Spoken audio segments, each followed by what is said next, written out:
నమస్తే రమగారు. నమస్తే జయ. రమగారు, ముక్కోటి ఏకాదశి దగ్గరలోకి వచ్చాం. చక్కగా ఉత్తర ద్వారాలు తెరుస్తారు, స్వామి వారిని దర్శించుకుంటాం కదండి. తిరుమల తిరుపతి అయితే కిక్కిరిసిపోతుందంట రమగారు. అవును, 10వ తారీఖు దగ్గర నుంచి 19వ తారీఖు వరకు అసలు హోటల్స్ దొరకకపోవటం చాలా ఇబ్బంది పడతాం. కానీ ఎలా అనిపిస్తుంది ఆ రోజు వెళ్ళాలి? ఆ టికెట్లకు కూడా బుకింగ్ పెట్టారుగా, లాస్ట్ మంత్ డిసెంబర్ లో పెట్టేశారు. అవును, బుక్ చేసుకున్న వాళ్ళు చేసుకున్నట్టే. నేను కూడా మంచి రెడీ అయ్యాను, కానీ వేరే ఆ ట్రిప్ ఐడియా తోటి మానేసా. అదే స్వామి వారిని చూడాల్సిందే, ఎంత జరగన్నా ఉండనివ్వండి, ఏదన్నా జరగనివ్వండి, అదొక ఆశ ఉంటుంది కదా. ఇక్కడ మనకున్న దేవాలయాల్లో కూడా కొన్ని ఆలయాల్లో ఉత్తర ద్వారం తీస్తారు, శ్రీనగర్ కాలనీలో కూడా తీస్తారు కదా. అవును, ఆ శ్రీనగర్ కాలనీలో ఉత్తర ద్వార దర్శనానికి గణపతి కాంప్లెక్స్ నుంచి ఉంటుంది లైన్. అవును. అంటే దేవాలయాల్లో అవకాశం ఉండటం కూడా ఉత్తర ద్వారానికి అవకాశం ఉండాలి. అటువైపు స్వామివారిని వేయించేపు చేయించి అక్కడి నుంచి దర్శనమిస్తారు. ఎవరెవరి అవకాశాన్ని బట్టి వాళ్ళు సమీపంలో దేవాలయాల్లో, మన అన్ని దేవాలయాల్లో ఒక రోజుకే ఉంటుంది. ఈ వేళ వేయించేపు చేస్తే రేపు తెల్లవారు మళ్ళీ మార్గళి సేవకి వెళ్ళిపోతాడు అయ్యవారు.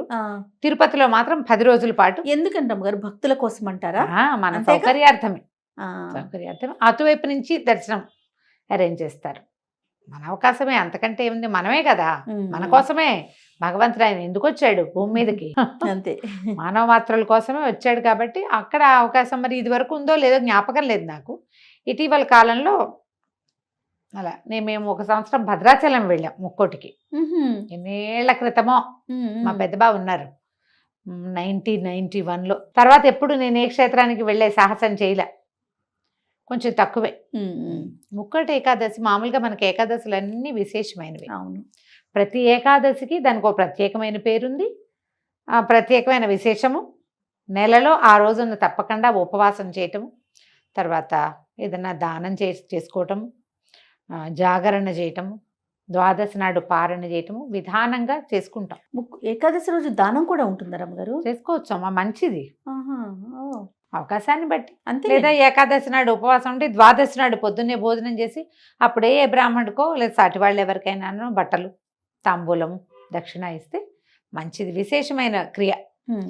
ఈ ప్రత్యేకంగా మన తొలేకాదశి ఎంత విశేషంగా చేస్తామో, అక్కడి నుంచి ఉత్థాన ఏకాదశి ఎంత విశేషంగా చెప్పుకుంటామో, వాటికంటే ఇంకా అమోఘమైనది ముక్కోటి ఏకాదశి. వాటికంటే కూడా ఈ ముక్కోటి ఏకాదశి నాడు ముక్కోటి దేవతలు వాళ్ళ ముక్కోటి దేవతల్ని దర్శించిన ఫలితం లభిస్తుందని, ముక్కోటి దేవతలు స్వామివారిని దర్శించడానికి వస్తారని, వాళ్ళ దేవతలకి కూడా ఈ సమయంలో దర్శిస్తే అమోఘమైన ఫలితం కలుగుతుందని, మానవులు మనకెంత అమోఘమైనది లభిస్తుంది. దేవతలే అలా అనుకుంటే భావిస్తే మనము అదే మనది ఇంకా కదా. అంతే. అయితే వైకుంఠ ద్వారాలు తెరవబడతాయని చెప్తారు. మామూలుగా వైకుంఠమట మనకి పురాణాల్లో ఎక్కడుందో తెలీదు. రాక్షసులు హరి కోసం వెతికారనే కథలు చదువుతాం మనం.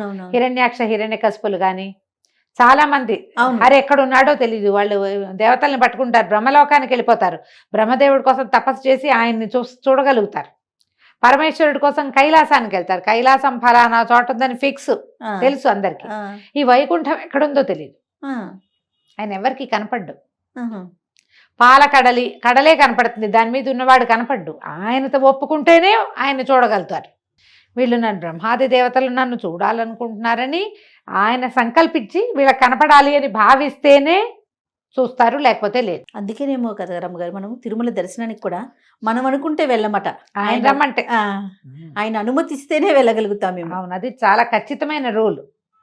ఆయన వైకుంఠానికి కూడా అంతే పద్ధతి. ఎవరి దారిని వాళ్ళు నడుచుకుంటూ వెళ్ళిపోవడానికి, కైలాసానికి ఋషులు మునులు రాక్షసులు దైత్యులు దానవులు సమస్తమైన వాళ్ళు వెళ్ళిపోతారు. ఆయన ఒప్పుకుంటాడు ఎవరినైనా సరే. భోలా శంకరుడు ఈయన ఒప్పుకోడు అట్లా. ఈయన ఒప్పించాలంటే ముందు ఆయన్ని మెప్పించాలి, మనం ప్రసన్నం చేసుకోవాలి. అట్లా అప్పుడు ఈ ప్రత్యేకమైన దినం రోజున, అంటే ముక్కోటి ఏకాదశి నాడు వైకుంఠ ద్వారాలు వాటంతట అవి తెరుచుకుంటాయి. ద్వారాలు తెరిచి స్వామి అక్కడ దర్శనం ఇస్తాడు అందరికీ.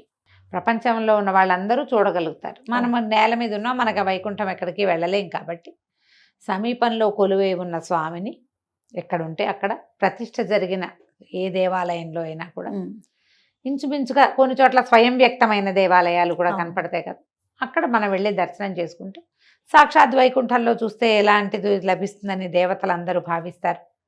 అందులో కొంతైనా మనకి లభిస్తుంది ఈ పవిత్రమైన రోజున ఉపవాసం చేయటం. ఉమ్.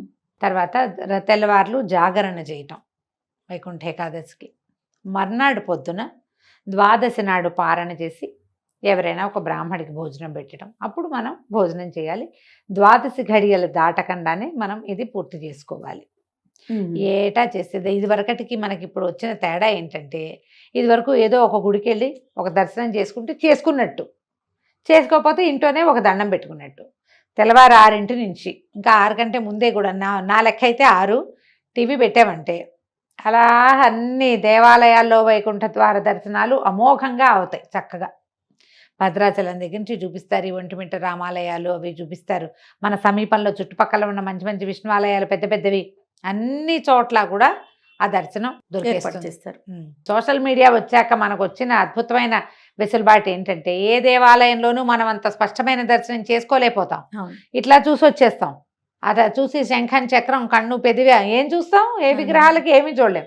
కానీ కెమెరా రావటం వల్ల ఇదన్నిటిని క్యాప్చర్ చేస్తుంది చక్కగా, క్లియర్గా క్లారిటీతో క్లారిటీతోటి. అయ్యవారి కిరీటంలో ఎన్నెన్ని వజ్రాలు, ఎన్నెన్ని కెంపులు, ఎన్నెన్ని వైఢూర్యాలు ఉన్నాయో. ఆయన ఇటు నవ్వేడా, ఏ బుగ్గ పైకి లేచి నవ్వు మొహం కనపడుతోందో.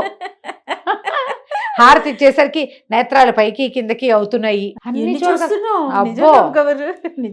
చాలా దేవాలయాల్లో మనకు అసలు మనం అలంకారమే చూస్తాం. ఇప్పుడు అక్కడికి వెళ్తామా, మైసూరు చాముండి, అసలు చాముండి అమ్మవారు అది ఏమిటో తెలీదు. అవును, ఊరికే అలా చూసి వస్తాం. చిట్టి ప్రతిమ అమ్మవారి బుజ్జి చేసి ఇంతే ఉంటుంది. అలంకారం ఎంత ఉంటుంది, కన్ను పొడుచుకున్న అదేమిటో తెలియదమ్మా. అక్కడ 5 నిమిషాలు 10 నిమిషాలు నుంచుంటే ఏదో ఒక రేఖా మాత్రంగా స్వరూపం కనిపిస్తుంది. మన కెమెరా వచ్చాక ఆ చిట్టి జేజి ఆవిడ కళ్ళు, ముక్కు, మూతి, పెదవులు, నవ్వు చక్కగా పువ్వు కాయ ఏమేం పెట్టారో అవన్నీ. పద్మావతి దేవిని అమ్మవారిని ఎన్నిసార్లు వెళ్ళి ఉంటాను జయ నేను. అవును, అలవేలు మంగాపురం తిరుపతిలో ఉన్నప్పుడు వారానికి 3 సార్లు కూడా వెళ్ళిపోతుండేదాన్ని. కానీ ఎప్పుడు అవన్నీ అత్యంత స్పష్టమైన దర్శనాలు ఇప్పుడు మనకి కుదురుతున్నాయి కెమెరా వెళ్ళటం వల్ల. అసలు చక్కగా చిన్న సొట్టలున్న స్వరూపము, నేత్రాలు, మధ్యలో ఈ అభిషేకం చేస్తారు. అభిషేకం చేసినప్పుడు ఇట్లా నేత్రాల స్వరూపం కనబడుతుంది. మామూలుగా అంత స్పష్టమైన ముఖ కవళికలుగా మనకు తోచవు, కానీ ఈ పసుపు నీరు గంధం నీరు పడేసరికి స్పష్టత రేఖలు కనపడుతుంటాయి క్లియర్గా. ఎంత లక్షణంగా దర్శనం అవుతుందో. ఎందుకు ఎక్కడికైనా పరిగెత్తడం, హాయిగా టీవీ పెట్టి కూర్చుని చకచకా పనిచేసేసుకుని. నేనైతే 100% టీవీ దగ్గరే ఉంటా జయ. కళ్యాణాల వేళలప్పుడు అన్ని కళ్యాణాలు నేను టీవీలోనే చూస్తా. ఇంకా అక్కడికి పరిగెత్తుకెళ్దాం అయితే ఉండదు, పరిగెత్తుకెళ్దామని. కానీ ఎప్పుడైనా సరే క్షేత్రంలో దర్శనం, సన్నిధిలో ఉండటం అనేది మహాద్భుతం. జీవితంలో 1-2 సార్లు చేస్తే చాలా ప్రతిసారి పరిగెత్తక్కర్లా. ఓసారి వెళ్ళి ఒక్కసారైనా మనం సన్నిధిలో ఆ అనుభవాన్ని, ఆ అనుభూతిని మనం స్వయంగా ఆ మంత్రం చెవిని పడ్డం, ఆ క్రియ మనమే నేకడైతే కంటితోటి, వాడెవరో కెమెరాతో తీసింది మనం చూడటం కాకుండా చూడాలి. మన ప్రెజెన్స్, మన ఆత్మ అక్కడ ఏమవుతుంది, అది ఆరా పుల్ అవుతుంది మంది. మన ఆత్మ పరమాత్మకి దగ్గర అవుతుంది. అవును, ఇది మంచిదే. కానీ మనకున్న అవకాశాన్ని వాడుకోండి. ముక్కోటి ఏకాదశి అత్యద్భుతమైన ఏకాదశి. ఒకవేళ ఇన్ని ఏకాదశుల్లో ఈ నెలకు వచ్చేటువంటి 2, 2, 12, 24 ఏకాదశుల్లో మీరు ఏ ఏకాదశి నాడు ఉపవాసం ఉండకపోయినా, మీకు కుదరకపోయినా, ముక్కోటి ఏకాదశి నాడు ఉపవసించండి. కనీసం అన్నం మానేయండి. ఇంకేదైనా భిన్నం తినండి. మాత్రలు వేసుకుంటారు, మందులు వేసుకుంటారు, పని చేసుకుంటారు, అలసిపోతారు, కాబట్టి ఆకలికి ఉండలేరు. చిన్నపిల్లలు ఉన్నారు, మీకు పెద్ద వయసు ఉంది. ఏ కారణమై ఉన్నా కూడా ఏదైనా ఒక భిన్నమైంది తినండి. ముక్కోటి ఏకాదశి నాడు సాధ్యమైనంత తక్కువ మాట్లాడండి. వీలైనన్ని సార్లు హరినామస్మరణ చేసుకోండి. ఏదో టీవీలో అది మోగుతుంటే కనీసం ఓసారైనా కన్ను దాని మీదకి వెళ్తుంది. ఏదో గోవిందనామాలు కానీ ఏమైనా అట్టి పెట్టుకోండి, అవి వింటూ ఉంటాం. భగవన్నామస్మరణ చేయటము అత్యద్భుతమైన ఫలితాన్ని ఇస్తుంది. నువ్వు చూసినా చూడకపోయినా, గుళ్ళోకి వెళ్ళినా వెళ్ళకపోయినా, ఉపవాసం చేసినా చెయ్యకపోయినా, భగవన్నామస్మరణే అత్యద్భుతమైన ఫలితాన్ని ఇస్తుంది ఈ కాలంలో. వీలైనంత నామస్మరణ చేసుకోండి. అవకాశం లభిస్తే ఏదైనా ఒక దేవాలయానికి వెళ్ళి దర్శనం చేసుకుని రండి. ఏకాదశి ఎలా వచ్చింది ఎట్లా అనేది మనం ప్రతిసారి చెప్తూనే ఉన్నాం. అందుకని ముక్కోటి ఏకాదశి ప్రాశస్త్యము ఇంకా అలా కాకుండా కనీసం ఇట్లా చేయండి. పర్వదినాలలో సాధ్యమైనంత తక్కువ మాట్లాడి ఎక్కువ భగవన్నామస్మరణ చేసే అవకాశాన్ని తీసుకోండి. ఈ 10వ తారీఖు మొత్తం ఉపవాసం ఉంటే 11వ తారీఖు ఉదయం 12 గడియలు దాటకుండా భోజనం చేయండి. ఎవరైనా కుదిరితే కనుక ఎవరికైనా భోజనం పెట్టండి. ఒకవేళ అలా మన ఇంట్లో భోజనం పెట్టే అవకాశం కుదరకపోతే ఏ దేవాలయంలోనో అన్నదాన ఇవి జరిగిన చోట ఎక్కడో చోట అన్నదానం జరిగే చోట కొంత అమౌంట్ని అక్కడ పంపించండి. అన్ని చోట్ల అన్నదానం జరుగుతుంది. మీ పేరున జరిగినట్టే మన ప్రయత్నంతో జరుగుతుంది కాబట్టి అట్లా ఏదైనా చేసుకోవచ్చు. ద్వాదశి నాడు మీరు ఇది ఇవ్వచ్చు, మన మోయిని ఇవ్వచ్చు, ఎలా మన స్వయం పాకం ఇస్తాం, ఎవరికైనా స్వయం పాకం ఇవ్వచ్చు, వస్త్రాలు ఇవ్వచ్చు, పళ్ళు ఇవ్వచ్చు, ధాన్యం ఇవ్వచ్చు. పైగా ఇది మనకి ఈ కాలం కాబట్టి, ధనుర్మాస కాలం కాబట్టి ఈ కాలంలో మీరు విశేషంగా ఏది ఇచ్చినా ఫలితం లభిస్తుంది. తర్వాత సాధారణంగా అందరికీ ఏమని ఉంటుందంటే ఒక ప్రశ్న ఉంటుంది. దేవాలయానికి వెళ్ళాం, అక్కడ ప్రసాదం పెడతారు, తీసుకోవచ్చా తీసుకోకూడదా? ఉపవాసం కదా, ప్రసాదం ఏముంటుంది సాధారణంగా వెండి పొంగలి, చక్కెర పొంగలి, పులిహోర, దద్దోజనం ఉంటాయి.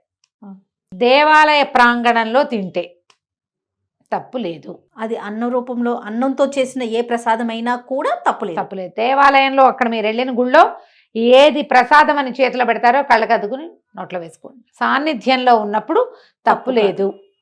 అది ప్రసాదమే, అది అన్నంగా భావించద్దు. స్వామివారి ప్రసాదం వారికి నివేదింపబడింది, సూక్ష్మాంశంలో స్వామి గ్రహించింది, అది పవిత్రమైపోయినట్టే. దానికి బియ్యపు భావన అవి ఏముండవు. ఇంకా ఆలోచించకుండా ప్రసాదం తీసుకోండి. మీరు ఇంటికి తెచ్చి కవర్లో ఇది తింటే మాత్రం తప్పు, అది చెయ్యొద్దు. సన్నిధిలో తీసుకోవచ్చు. చేతులు మారితే దాని రూపం మారిపోతుంది. లోపల అయితే మాత్రం తప్పకుండా తీసుకోవచ్చు. ప్రసాదంగా తీసుకోండి, ఫలహారం చేయొచ్చు. చక్కగా ఈ ముక్కోటి ఏకాదశిని సుసంపన్నం చేసుకోండి. ఏడాదికి ఒక్కసారే వస్తుంది. తప్పకుండా రమ్మగారు, ఎక్కడ కుదిరితే అక్కడ దేవాలయ దర్శనం చేసుకోండి. అయితే రమ్మగారు, అన్నం మాత్రం తీసుకోవద్దు, ఇంకా తప్పకపోతే భిన్నంగా ఏదైనా తినండి అని చెప్తా ఉన్నారు. దీనికి ఏమైనా ప్రత్యేకమైన కారణం ఉందా? మురాసురుడిని సంహరించడానికే ఏకాదశి శక్తి బయటకు వచ్చింది స్వామివారిలోంచి. ఆ మురాసురుడు బియ్యంలో దాక్కున్నాడని చెప్తారు. అందుకని ఏకాదశి నాడు ఈ బియ్యం తినకూడదు అని. అందుకే ఈ కథ అంటే మనకి పురాణోక్తమైన కథ అయితే ఇదే. అందుకు తినకూడదు. నేను అనుకుంటా జయ, ఊరికే లోపాయికారిగా చెప్పడం అన్నమాట. ఇది నెలలో 15 రోజుల్లో ఒక భాగం, రెండో 15 రోజులు రెండో భాగం కదా, అంతే. కనీసం 2 సార్లైనా నువ్వు తినేది మానేయాలేమో ఆరోగ్యానికి. ఆరోగ్యరీత్యా అన్నం మానేయాలి, నిరాహారంగా ఉండాలి. నిర్జల ఏకాదశి కూడా ఒకటి ఉంది, అసలు నీరు కూడా తీసుకోకూడదు. సాధ్యమైనంత లిక్విడ్ డైట్ మీద ఉంటే హెల్త్కి మంచిది. మానవులు ఆరోగ్యంగా ఉండడానికి ఇది ఒక విధానం. ఒకటి ఏకాదశి, రెండోది పౌర్ణమి, అమావాస్యల్లో కూడా ఇదివరకు భోంచేసేవాళ్ళు కాదు. నెలలో 4 ఉపవాసాలు ఉండేవాళ్ళు. నెలకి 4 ఉపవాసాలు ఉండటం మంచిది ఆరోగ్యానికి. అంతే కదా. అంతే. ఈ మురాసురుడు బియ్యంలో దాక్కోవటం వల్ల ఈ బియ్యం తినద్దని చెప్తారు. అదే విధానం. నమస్తే రమ్మగారు. నమస్తే జయ.